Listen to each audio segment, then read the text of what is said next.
Dear friends, treats and ഡയറിയിലേക്ക് നിങ്ങൾക്ക് എല്ലാവർക്കും സ്വാഗതം.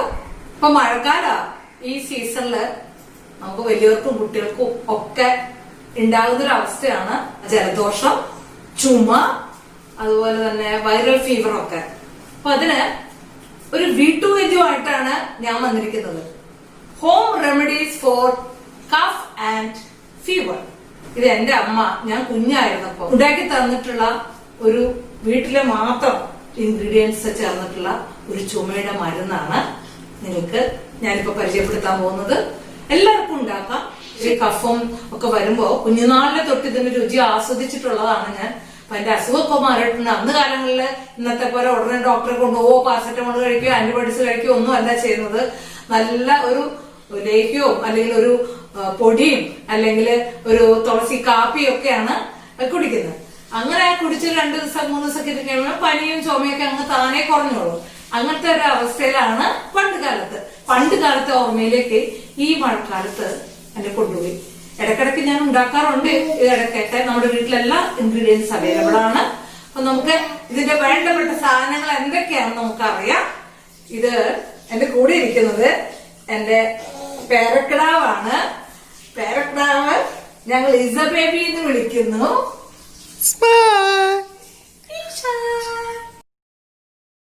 അതെ, ഞങ്ങളുടെ കുഞ്ഞ് ഇസബേബിയാണ്. ഇസബേബി എന്നോടൊപ്പം നിങ്ങളുടെ കൂടെ ഒരു ഗസ്റ്റ് ആർട്ടിസ്റ്റ് ആയിട്ട് വന്നിരിക്കുകയാണ്. സോ നമുക്ക് ഈ ചുമക്കുള്ള മരുന്നിന് വേണ്ടിയിട്ട് നമുക്ക് എന്തൊക്കെ സാധനങ്ങളാണ് വേണ്ടത് നമുക്ക് നോക്കാം. നമുക്ക് വേണ്ടത് ആദ്യമായിട്ട് നമുക്ക് എല്ലാവർക്കും വളരെ ഫെമിലിയർ ആയിട്ടുള്ള ഒരു ഐറ്റമാണ് തുളസി.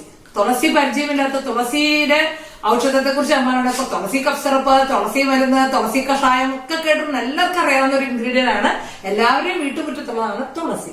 രണ്ടാമത്തെ ഐറ്റം ആടലോടകം എന്നാണ് ഇതിന് പറഞ്ഞത്. നീളത്തിലുള്ള ഇതില വളരെയധികം ചുമയ്ക്ക് വളരെ ബെനിഫിറ്റഡ് ആണ്. ഇത് ചുമയ്ക്ക് കൊടുക്കാറുണ്ട്, വാട്ടിപ്പിണി നീര് കൊടുക്കാറുണ്ട്. മൂന്നാമത്തേതായിട്ട് നമ്മുടെ വീട്ടിലൊക്കെ കാണുന്ന വെറ്റില മുറുക്കാൻ ഉപയോഗിക്കുന്നതാണ്. നാലാമത്തെ ഐറ്റം കുഞ്ഞുങ്ങൾക്കും എല്ലാവർക്കും കൊടുക്കുന്ന പനിക്കൂർക്കയെ കുറിച്ച് കേൾക്കാത്തവരാരും കാണുകയില്ല. നാലാമത്തെ ഐറ്റം പനിക്കൂർക്കയാണ്. പിന്നെ വേണ്ടുന്ന ഇൻഗ്രീഡിയൻസ് ചുക്ക്, ഇഞ്ചി ഉണക്കി എടുത്തുള്ളതാണ് ചുക്ക്, കുരുമുളക്, ജീരകം, ഇതായിട്ട് കൽക്കണ്ടം. തേൻ ഓപ്ഷണൽ ആണ്. ഇത് നാച്ചുറൽ ആണ്. ഹോംമെയ്ഡ് ആയിട്ടുള്ള ഒരു ഹണിയാണ് ഞാനിവിടെ ഉപയോഗിക്കുന്നത്. ഇത് നോക്കൂ, ഇത് കുറെ ഇല എന്താ വാഴി വെച്ചിരിക്കണെന്ന് നിങ്ങൾക്ക് തോന്നുന്നുണ്ടോ? ഈ ഇലകള്, ഈ 4 ഇലയും കൂടെ എടുത്ത് വെയിലത്ത് വെച്ച് ഉണക്കി വെച്ചിരിക്കുന്നതാണ് ഇത്. ഇതാണ് ഞാൻ പൊടിക്കാൻ പോകുന്നത്. ഇതല്ല, ഇത് ഞാൻ നിങ്ങളെ കാണിക്കാൻ വേണ്ടി വെച്ചിട്ടുള്ള 4 ഐറ്റം ഇലകളാണ് കാണിച്ചിരിക്കുന്നത്. ഈ 4 ഇലകള് ഉണക്കി വെച്ചിരിക്കുന്നതാണ് ഈ കാണുന്നത്. അടുത്ത സ്റ്റെപ്പായിട്ട് നമ്മൾ ചെയ്യേണ്ടത് നമ്മൾ ചുക്ക്, കുരുമുളക്, ജീരകം ഇത് 3 വറുക്കുക. വറുത്ത ശേഷം മിക്സിയിലിട്ട് കൽക്കണ്ടവും അതുപോലെ തന്നെ ഉണക്കി വെച്ച ഇലകളെല്ലാം കൂടി മിക്സിയിലിട്ട് നല്ലതായിട്ട് പൊടിക്കുക. ഈ പൊടിച്ചു കഴിഞ്ഞാൽ നമുക്ക് ഒരു മെഡിസിനായിട്ട് ചുമക്കുള്ള ഒരു പൊടി റെഡി ആയിട്ടുണ്ട്. ഇനി ഞാൻ തേൻ എവിടെയാ ഉപയോഗിക്കേണ്ടതെന്ന് ഞാൻ പറഞ്ഞുതരാം. ഇത് ഉണ്ടാക്കിയ ശേഷം നിങ്ങൾ കാണുന്നതായിരിക്കും.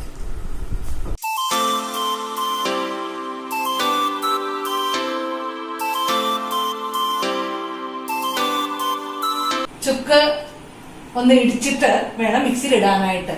അത് നമുക്ക് നമ്മുടെ നാട്ടുപ്രദേശത്തൊക്കെ ഉള്ള കണ്ടില്ല ഇടികല്ല് കണ്ടില്ലേ, കരിങ്കല്ല് കൊണ്ട് ഉണ്ടാക്കിയിട്ടുള്ള നാടൻ ഇടികല്ലിലാണ് ഞാൻ ഇങ്ങനെ ഇടിക്കുന്നത്. ഇടിച്ച് അതിനെ ഒന്ന് പീസാക്കണം. പീസാക്കി വെക്കുക. ഒപ്പം തന്നെ കുരുമുളകും ജീരകവും നമ്മളിവിടെ വറുക്കാനായിട്ട് അടുപ്പത്തിട്ടിട്ടുണ്ട്. ഇതിന്റെ കൂടെ ഈ ചുക്കും ഒന്ന് നമുക്ക് ചൂടാക്കാം. ഉണ്ടാവും ഇതുപോലെ വലിയ പീസൊക്കെ ആയിട്ടായിരിക്കും കിട്ടുന്നത്. അത് നമുക്ക് മിക്സിയിലിട്ട് അടിച്ചാൽ ബുദ്ധിമുട്ടാണ്. അപ്പൊ അതൊന്ന് ചെറുതാക്കാൻ വേണ്ടി നമ്മുടെ ഈ ഇടികല്ലില് നമ്മള് അത് ഒന്ന് പതുക്കെ ഇങ്ങനെ ഇട്ട് ഇടിക്കും.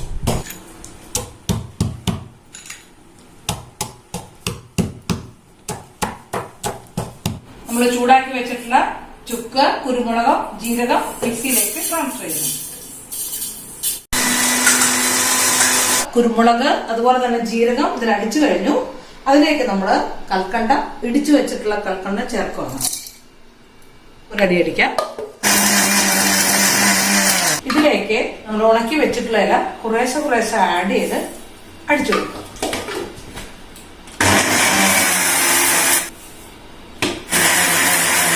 നമ്മുടെ അരിപ്പ തവിക്കകത്തോട്ട് ഈ അടിച്ചു വെച്ചത് കുറേശ്ശെ ഇട്ട് തെള്ളിയെടുക്കുവാണ്. വീണ്ടും അടിച്ച് മാക്സിമം ചെറിയ തരികളാക്കി എടുത്തു വെക്കണം. ഒട്ടും നനവ് പാടില്ല. നനവ് പിടിച്ചാൽ ഇത് പെട്ടെന്ന് കേടായിപ്പോവും. അതുകൊണ്ട് എല്ലാ പാത്രങ്ങളും ഉണക്കി തുടച്ച് വൃത്തിയായിട്ട് വേണം ഉപയോഗിക്കാനായിട്ട്. അല്ലാതെ നമ്മൾ സൂക്ഷിച്ചു വെക്കുകയാണെങ്കിൽ 1 വർഷത്തോളമൊക്കെ ഇരിക്കും. ഇങ്ങനെ ഉണ്ടാക്കിയ പൊടി ഞങ്ങളെ മൂത്ത മോനും പുറത്താണ്. അവർ പോകുമ്പോൾ യൂറോപ്പിൽ പോകുമ്പോൾ കൊടുത്തു വിടാറുണ്ട്. 1 വർഷത്തേക്കുള്ള പൊടി അവർ കൊണ്ടുപോകും. അവിടെ ഇങ്ങനത്തെ സാധനങ്ങളൊന്നും കിട്ടില്ലാത്തതുകൊണ്ട് പനിയോ ചുമയോ ഒക്കെ വരുമ്പോൾ അവരിത് ഉപയോഗിക്കാറുണ്ട്. അവർക്ക് തൽക്കാലത്തിന് ശാന്തി കിട്ടാറുമുണ്ട്. ഫ്രണ്ട്സ്, അങ്ങനെ നമ്മുടെ ചുമയ്ക്കുള്ള ഹോം റെമഡി ഇവിടെ തയ്യാറായി കഴിഞ്ഞു. ഇതാണ് ആ പൊടി. ഇത് ഒത്തിരി ഹെൽത്ത് ബെനിഫിറ്റ് ഉണ്ട്. നമുക്ക് പ്രത്യേകമായിട്ട് ഈ മൺസൂൺ സമയത്തും അതുപോലെ കാലവർഷത്തിനും ഒക്കെ വരുന്ന ജലദോഷം, ചുമ, ചെറിയ പനി, അതിനൊക്കെ ഏറ്റവും നല്ലതാണ് ഈ പൊടി. ഈ പൊടി 3 രൂപത്തിൽ നമുക്ക് ഉപയോഗിക്കാം. നമ്പർ 1, ഈ പൊടി ആസ് സച്ച് ഉപയോഗിച്ചിട്ട് അതിന്റെ കൂടെ 1 ഗ്ലാസ് ചൂടുവെള്ളം കുടിക്കുക. രണ്ടാമത്തത് 1 സ്പൂൺ പൊടി നമ്മുടെ 1 ഗ്ലാസ്സിലേക്ക് ട്രാൻസ്ഫർ ചെയ്യാം. അതിന് ഹണി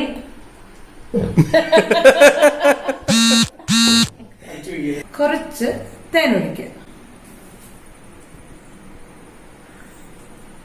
കുറച്ച് തേനൊഴിച്ച് ഇത് മിക്സ് ചെയ്യുക. ഇങ്ങനെ മിക്സ് ചെയ്ത് നമുക്ക് ഇത് ലേഹ്യത്തിന്റെ രൂപത്തിൽ ഇത് ഉപയോഗിക്കാൻ പറ്റും.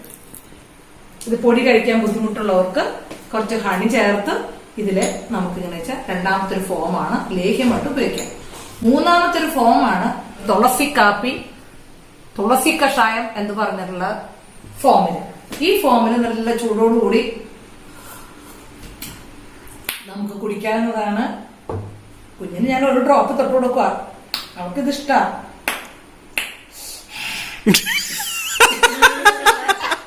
അത്രയില്ല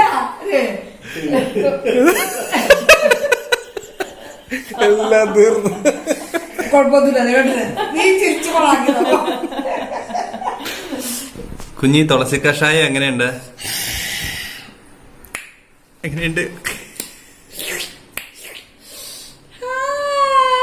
തുളസി കഷായം കുടിച്ചിട്ട് ഇഷ്ടായ കുഞ്ഞിക്ക്? പാവൊക്കെ മാറാനട്ടാ, ചുമയൊക്കെ മാറാനട്ടാ. ചുമയൊക്കെ പോയാ കുഞ്ഞി? പറഞ്ഞോള് കണ്ടില്ലേ? അങ്ങനെ നമ്മുടെ വീട്ടുവൈദ്യത്തിന്റെ ചുമക്കുള്ള മരുന്ന് 3 ഫോമിൽ ഇവിടെ ആയിക്കഴിഞ്ഞു. നമ്പർ 1, പൊടി രൂപത്തിലുള്ളത് കുറച്ച് പൊടി എടുത്ത് കഴിച്ചിട്ട് അതിനൊപ്പം ഹോട്ട് വാട്ടർ കുടിക്കാം. നമ്പർ 2, പേസ്റ്റ് രൂപത്തില് അഥവാ ഇത് ലേഹ്യ രൂപത്തില് ഉള്ളതാണ്. ഇത് തേൻ ചേർത്തിട്ടുള്ളതാണ്. നമുക്കത് കഴിക്കാം. മൂന്നാമത്തത് ഡ്രിങ്ക് രൂപത്തിലാണ്. ഇത് കാപ്പിയായിട്ട് തുളസി കാപ്പി നമുക്ക് കുടിക്കാം. ആ ഫോമിൽ നമുക്ക് ഉപയോഗിക്കാം. നിങ്ങൾക്ക് എന്റെ ഈ വീഡിയോ ഇഷ്ടമായെങ്കിൽ ലൈക്ക് ചെയ്യണം. റിസ്ക് ആൻഡ് ഡയറി എന്ന ഞങ്ങളുടെ ചാനൽ സബ്സ്ക്രൈബ് ചെയ്യാൻ മറക്കരുതേ. ഇതുവരെ ഞങ്ങൾക്ക് തന്നിട്ടുള്ള എല്ലാ സപ്പോർട്ടിനും നന്ദി. Have A good day.